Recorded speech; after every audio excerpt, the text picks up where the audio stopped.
fairly short from me.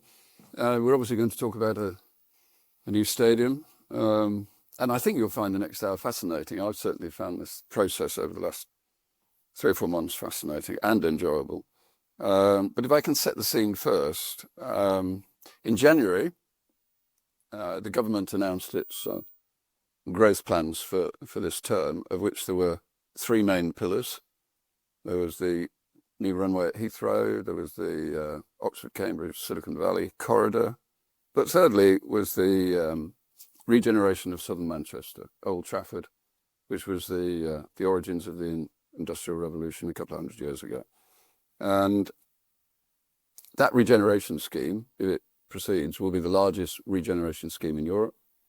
And Rachel Reeves described it as a shining example of our growth plans for the country.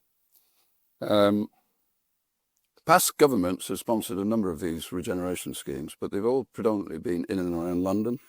We've obviously had the Olympic Village, which Seb obviously was very much at the heart of, Canary Wharf, King's Cross, Wembley, O2, a whole series of regeneration schemes, but nothing. There have been 1 or 2 smaller ones in the north, but nothing of the scale of what we've seen in London. But this will be it'll be the first of this scale in the north of England.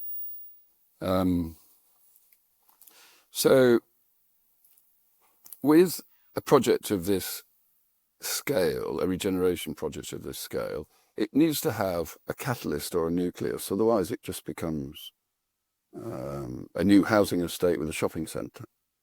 And the reason we're here today is that the club, Manchester United, would like to announce that we will underpin the government's growth plans with a new stadium. But it's not just a new stadium, it's a bit more than just a new stadium, because it's obvious that the more iconic or the more extraordinary that the stadium is, the more successful the regeneration scheme will be.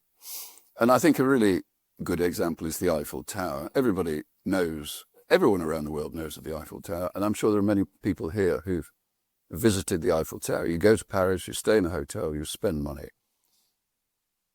We have 1 billion people around the world who follow Manchester United, and they will all want to visit this stadium. You will see the design in a moment, and you can take your own view as to how iconic you think it is. But I think everybody in the world who's interested in football, who's interested in Manchester United, will want to come and visit this stadium. I think it will create enormous value for the north of England and for Manchester. And Oxford Economics, who've done a study on it, reckon that that would be in the region of £7 billion per annum. United is the world's favourite football club. In my view, it's arguably the biggest, and it deserves a stadium befitting of its stature.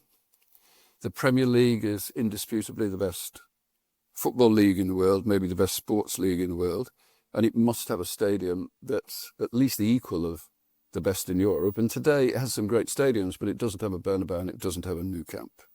They're bigger and more impressive, I think, than the stadiums that we have in the Premier League today. The north of England has won 10 Champions League medals, and London has won 2, but London's got Wembley. And also London has got Twickenham, and London has got Wimbledon, and London has got the Olympic Village. And I think the north of England deserves to have a stadium where England can play football, where that we can hold the Champions League final, and it should be a stadium that's befitting of Manchester United's stature. If the government really gets behind this regeneration scheme, then we, with Norman Foster's vision, Norman, in my view, is the greatest architect in the world, we will build an iconic football stadium. Thank you.